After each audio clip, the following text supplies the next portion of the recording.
So how they get you is that on this wavelength that is the sex. It's how you got here, when you were circumcised or uncircumcised. That is a really big deal, especially when you begin to study the Scythians, and you start to look at the Ophites, and you look at the religions that are really taking place today, that this form of Amazonian Mithraism or Medea, right? You're looking at very dark occulted practices that took place for a very, very long time and are still happening today. That this isn't just merely like the Satanism is an entry doorway to fundamental practicality of do you put yourself first? It is objectivism. In that sense, Ayn Rand was a complete and total proselytizing agent for Satanism. And depending on when or how you would meet this information throughout your life, you would receive this completely differently. You'd be like, no, Atlas Shrugged, that's about, liberation. And it's like, what do you think brought us to this place where you have to rail against any machine at all? Where there are these disparaging aspects that have ultimately become socialism, communism, capitalism, meritocracy, kakistocracy. All these different forms and versions are just merely the same thing that you're seeing through the context or filtered view of percentages, scales, degrees. So ultimately it can see, once you become privy to this information, what you would serve. Okay, so I needed to see this. I began to see the pattern. I was studying the shit out of this stuff. I was doing all that I could 13, 15 years ago to begin to piece this apart, because my life was, something was leeching off, watching me. I could feel it since I was a little child, trying to pervert me, trying to put ideas in my head that weren't me, that were so foreign to me. And that's when I more recently began to put together what postulations Carl Jung was talking about, or Freud was talking about, when they're talking about this tertiary aspect of this threefold measure, right? Where Carl Jung was talking about more in terms of a duality, because there's an uncomfortable truth. So he was kind of like, in other words, if you're going to if you were to look at Carl Jung's duality, right, the anima, the animus, but if I'm male, I'm going to have this feminine shadow self.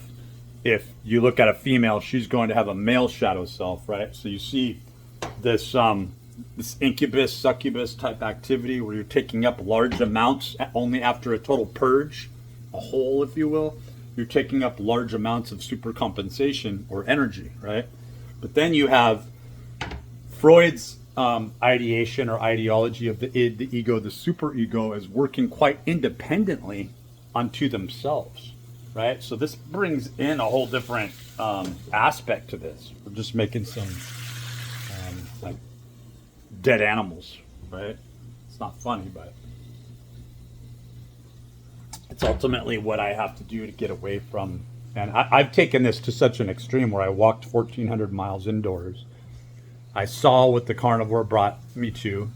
And the results aren't amazing, but they are, in the sense that you'll still have very loose skin. You're going to have a lot of fat on you.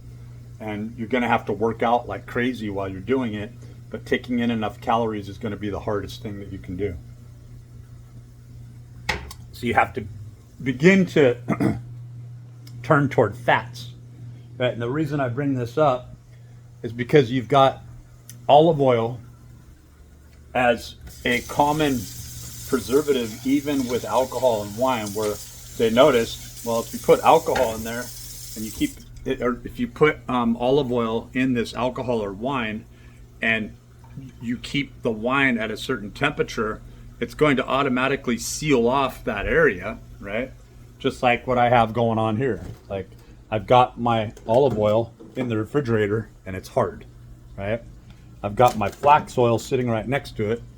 It's still liquid, right? So you have these barriers, right? And you have a human mind that considers things like this in a metaphysical way. So this metaphysics was something that was accessible through metacognition and meta-analysis, metadata. We were able to spread this information out and connect with other nodes. And that was way before any discovery of this in a traditional sense. And this information was just passed down through family lines and lineage in a more or less pronounced way. But when somebody was in a lineage or a family that protected such truths through occulted means and measures, right? You're talking about Rockefellers, Rothschilds, right? The type of information that they knew and what their true religion was and what they really held back to was preserved in such a way that, in school, right next to these people, you'd think, oh, they're thinking the same thing as I am. They're doing the same thing. They're operating in the same way. They live in the same society. And you couldn't be further from the truth, because they are not only by way of birth, karma, reincarnation, their very genetics, their pineal gland, their telomeres are radiating and communicating a radio signal of information back to a central core where their lineage was all made to be 100% in control of this device. You've also got the support of the physical support and the reminder, whether or not it was blatant and they did these rituals, kind of like what's alluded to with George Jr. and George Sr. and the Scythians and Og and Magog, right? They were, if they even suggested or mentioned Og and Magog, then they were talking about the barbarians that were named in the Bible as being not speaking Greek, not being of Hebrew descent, and being looked at as if they were less than, right? But the Jews do this to this day. In fact, if you look at the Talmud, you'll see the most vile aspersions written into law of how they regard and how they see all of us, right? And you could say, oh, any unknowing Jew, like the plebeian, the proletariat is merely part of the battery fluid that flows through the energetics, and you are expected to stay stupid, stay ignorant, stay working, stay middle or lower class, and to just feed back into the system. And you start wondering, I want to go deeper, and every time you try to go deeper, it will stop you. But then if you begin to make certain sacrifices, like literally sacrificing your kids, literally sacrificing your parents, and you'll notice this. It's like there's not enough support placed around telling people to notice.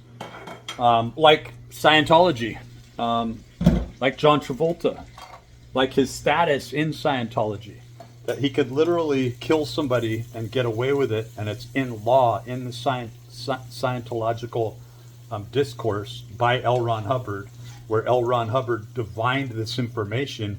And you could say, oh, it's just another form of Judaism, right? Where in fact Judaism is just another form of this age-old cosmic galactic black magic ritualization that is dealing with matter. It is dealing with things like you would say a Komodo dragon's stupid, right? All they know how to do is be themselves and swallow up when they're hungry. They just swallow up something whole, and that, you look at the process of how they exist. It's like their saliva will contaminate and poison anything that they bite into, to where all they have to do is follow that thing for 3 days, which is odd, right? And there's your meal. It's kind of like, is that evil? And to look at that, most scientists that are studying this from a very scientific methodology would be, well, it only knows itself. It only knows itself in its purest sort of way. And that's also the way that man or men are left off the hook.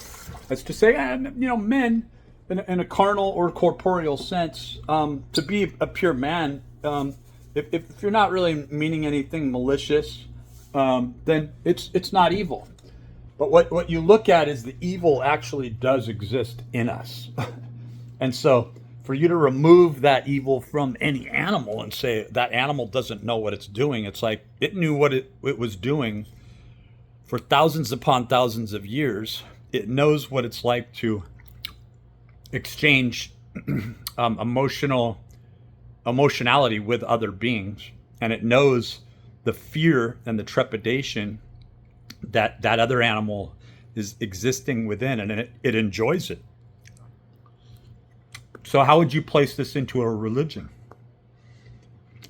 It doesn't take much to realize that the very way that you place this into a religion becomes the antithetical aspects to what I lay out in Esoteric Principles of Light. You have the principles, the main principles, right, that directly work against this occult mechanism or occult organization. Purity, you will impurify. What's the first thing that the Komodo dragon does? He's going to bite. He doesn't really care to chase after you. He doesn't really care whether or not he eats you right now. But during that stalking period, as that animal slows down and inevitably has to submit itself in death, right? It has no place to go. It relishes, it's tapped into, it enjoys the suffering, and that is a religion, right? So the impurification, right? Then, not to look at the sub-principles at the same time here, which is typically done because the sub-principles are working on a layer. It's kind of like when your heart beats, we're not going to look at the blood flow. We're not going to look at the circadian rhythm. We're not going to look at all these other processes. And it's like you have to in order to understand the mechanical aptitude of what's taking place, right? So we have to look at things, though, from an outside sense, a macro view. So you have purity, you have sacrifice, you have expression, you have wisdom, you have community, you have production, you have ego, right? And everything feeds back into this pure truth. And that's if everything was able to be followed through process. But what we find is that these rituals, I'm talking about when you do anything, you approach it this way. You approach it with purity. You do not sacrifice others. You sacrifice your time, yourself, your energy. You're doing it to express the purity that you began with, right?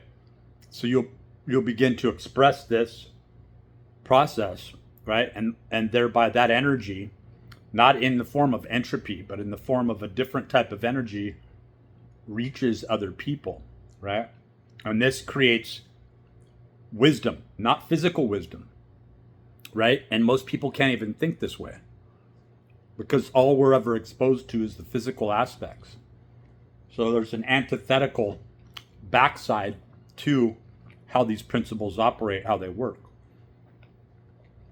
And then through this diagonal mechanism, we come back to, and through this rotation of time, we come back to community.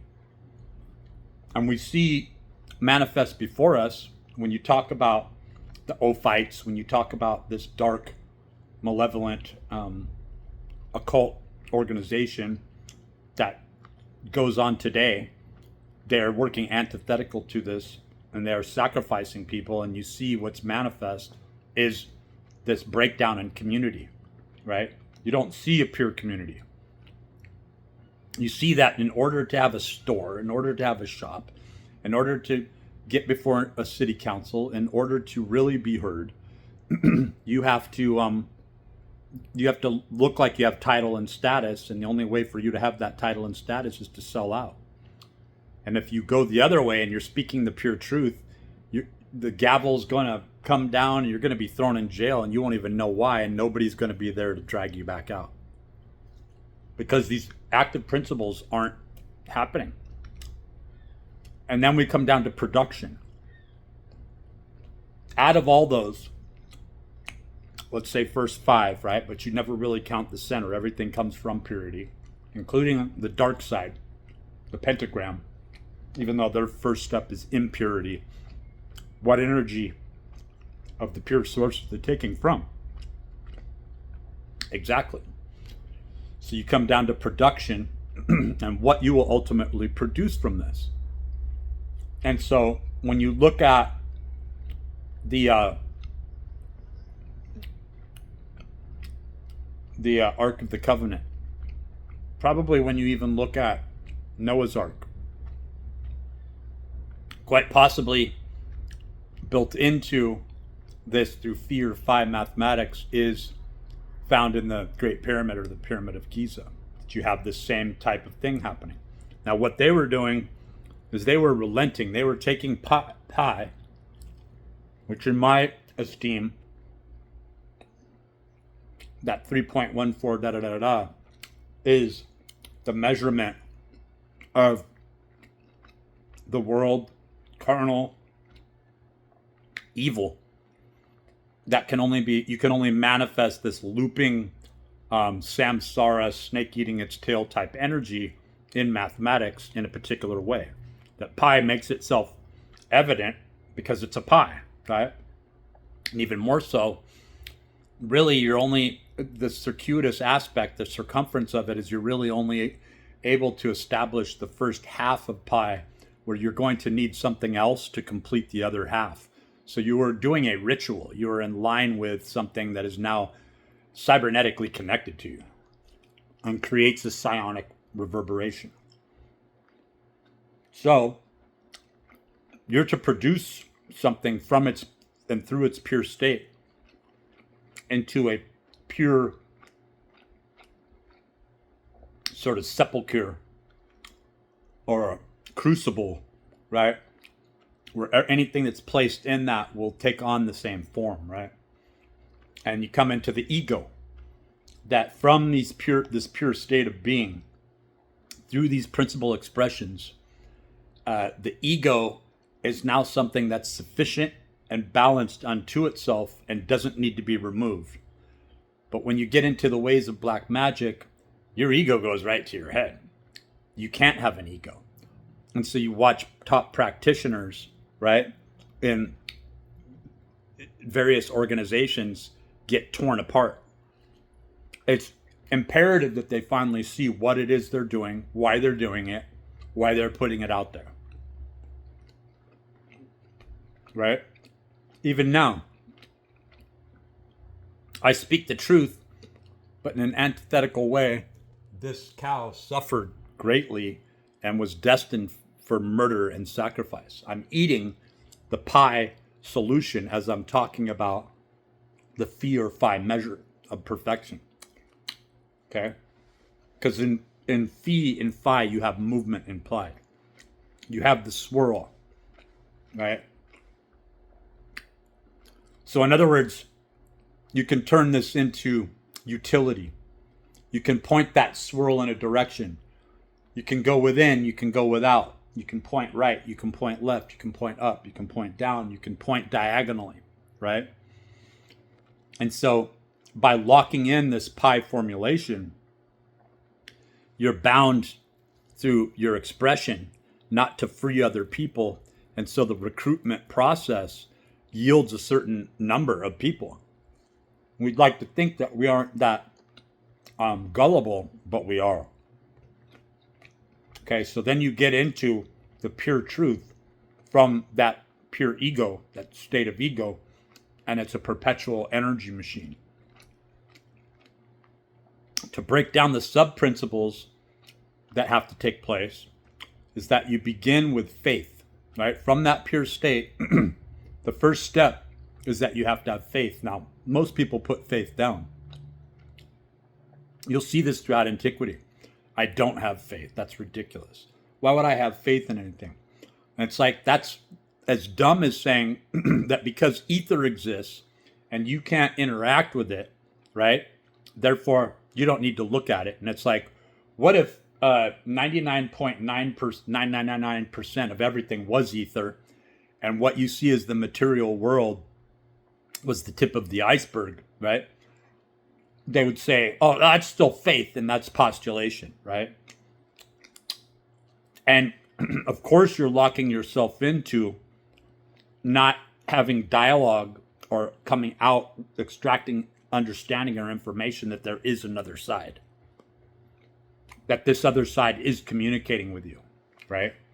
And that destroys and breaks any postulation that faith is ridiculous, because if you have determined that some phenomenon is occurring, or noumenon is occurring outside of you, but you're able to, through your own phenomena of self, interact with it, now there's a through way, and now faith is the only way that you would then go on to further prove the expression of communicating with something that isn't there. That's irrational. So faith is about where that line of rationalism lies, and you aren't enough to establish that.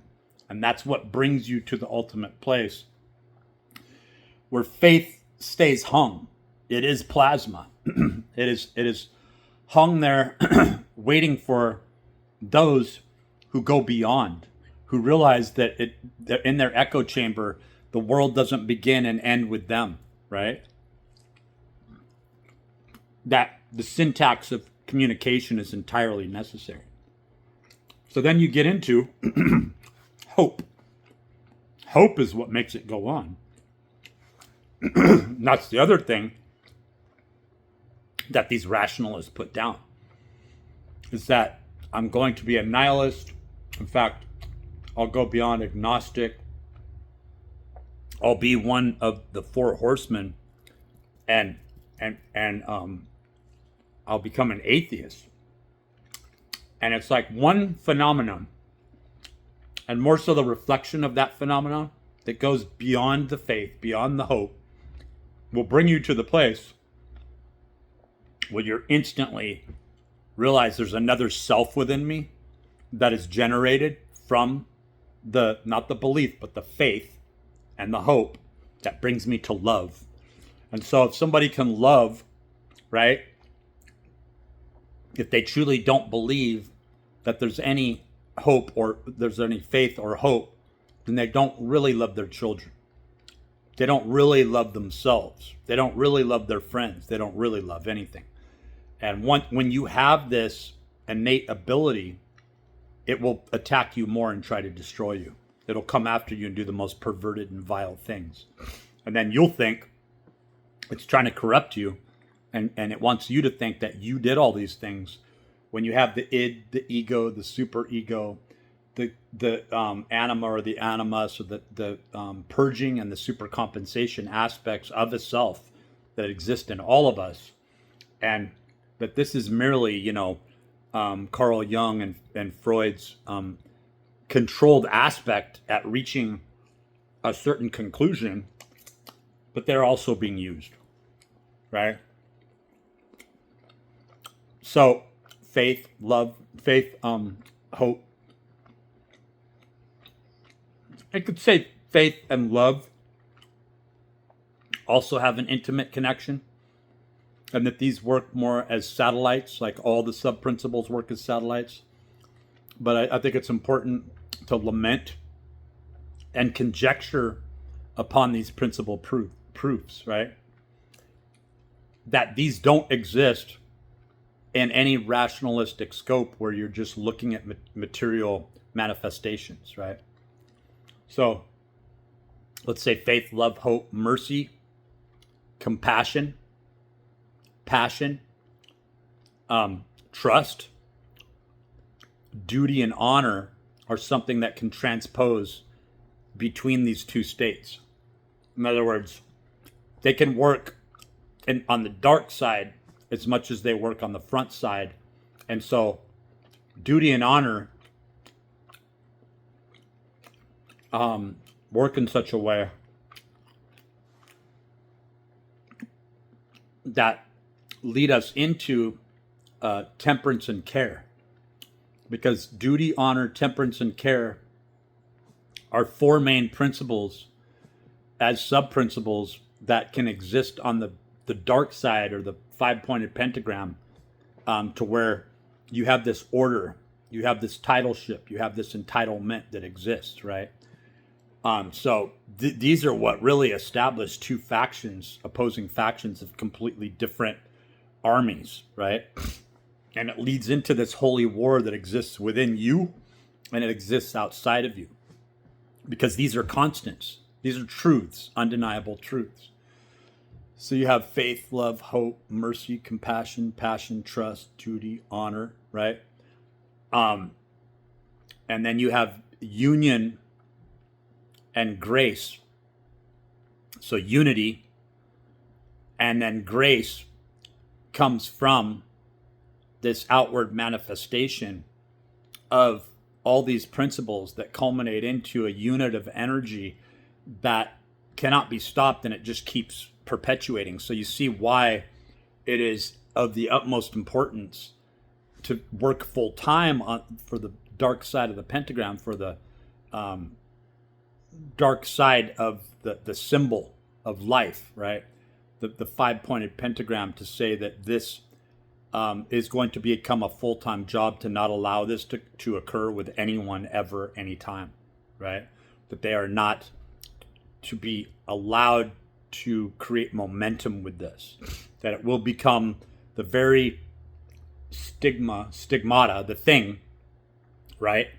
That must manifest a dark aspect through a religion or phenomenon, right? And that rationalistically, you're supposed to still not believe. You're supposed to still remain atheist. You're supposed to still believe in the material. Even now, you've seen manifest this black, dark energy, right, of all consumption. You're supposed to just refute back to this nihilistic sense and not live in the awe of phenomena and wonder, what if I had gone the other way? What energy would be existing now in me, through me, and in front of me as me, right? And you become fully absorbed. There's no longer a separation between you and the energy that you serve, right?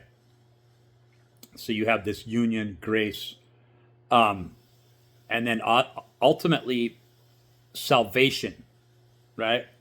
Or you have on the dark side of the pentagram, you have this capitulation and supplication, or a becoming and an absorbing into the dark aspects of this energy, right? And how Carl Jung really misleads people unknowingly, right, is that he is leading people to this shadow self that you're supposed to see as, oh, it's not bad, it's just the dark side of me. In other words, you're assuming that you're whole, when what I'm espousing here is that nobody is whole, that you have to search for, you have to complete yourself with faith outside of yourself, only to find yourself existent in another place that is being held prisoner here in the dark aspect of this fallen world, right?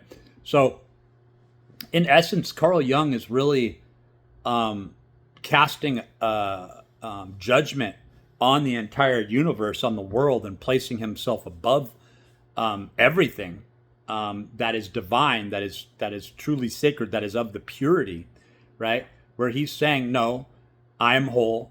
I'm going to stick to that everything exists in me, and therefore my echo chamber will suffice. It will be enough. And we find that we have to reach outside of ourselves But when we go into the world and we think this is the outside, right? The sun's the outside. Another universe is the outside. That's what keeps us searching. There's an outside of us, or an integration of this actual soul, right? Like how are these shadow selves, or the id, ego, superego with Freud? How are these transcendent and more perspicaciously than, say, God, the Spirit, the soul, or you have Jesus, the Holy Spirit, and God type of thing, right? So this triage should be sufficient unto itself, says Tertullian, and the said to be the father of modern theology, and that the soul is inherently Christian. And so when you're walking with this purification and this Christ belief, that even the religion itself outside of you would be misleading, as to say that the Christ and the understanding toward the Christ within you is an aspect of you, and that if that manifests a religion without the exposure to the dark aspects of this recreated religion, right, that is heavily infused with ophism, that is heavily infused with witchcraft, that creates all these, like when you're reading the Bible, you're literally having to jump over passages that try to suck you down into it. And that you get down into the main message, and the main message is within you all the time. That doctrine is written inside of you, because the beauty is that the dark side of these aspects, the shadow self, the inverted pentagram, has to have pure source energy in order to function, and it exists. It cannot generate its own energy. And that is a main point, something that you can't look past, something that I tried to open with, and I should have opened with it if I didn't, because that is the main point, is that this pure and effulgent energy, right, exists within you, and you amplifying that has to become your main goal in life, in living, in the expression of existence in any place, any level. So in a sense, you have